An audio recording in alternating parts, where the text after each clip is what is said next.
So I manage the research process. I have a team of researchers that I help mentor in watching the right industry trends, monitoring industry news, watching the commodities markets, talking with key decision makers within the plant owners and the project decision makers, influencing where new capacity is coming from and where we have identified trends. I also play a key role in helping to interpret what our clients' needs are and making sure that the data that we're collecting and we're verifying and we're serving up to our clients is in a format that best suits their needs.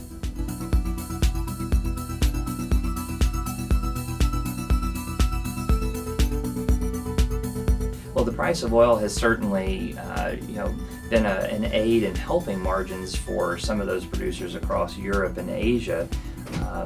But it's also slowed development activity for some shale gas-based projects because obviously a lot of the shale gas projects were moving forward as a result of the price difference between those two different feedstocks.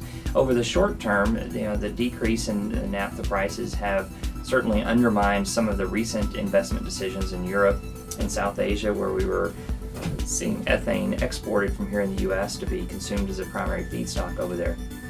Ultimately, long term, oil is a very volatile commodity, and we would certainly expect to see the price of oil continue to rise again over a period of time.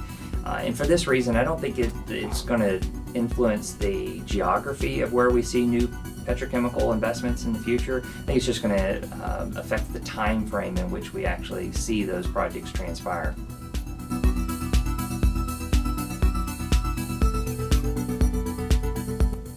So the NGL's Live tool is our ability to put data into our clients' hands that are giving them a real-time look at all of the installed units, plants, projects, new capacity, offline capacity, whether that offline capacity be planned, unplanned, whether market anticipated it caught them by surprise. We try to be that vision of what are the circumstances behind the capacity that's either installed or anticipated in the market.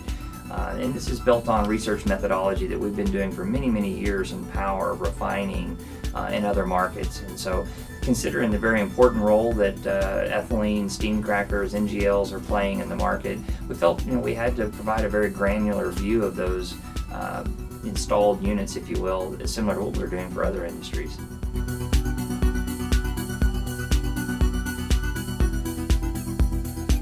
Steam Crackers Group is a collection of researchers that I consider to be amongst the most talented that we have in industrial info. We've assembled a group of individuals to very closely monitor and keep track of the capacity in the ethylene units and NGL units here in the U.S., tracking the unanticipated as well as the anticipated offline events, the things that catch people off guard when there's an unexpected interruption in a plant operation. These individuals are very familiar with the commodities, they're very familiar with the owners and the circumstances behind how this affects that market, and they're providing a very granular view of what goes on in that market every day to our traders in a very real-time environment.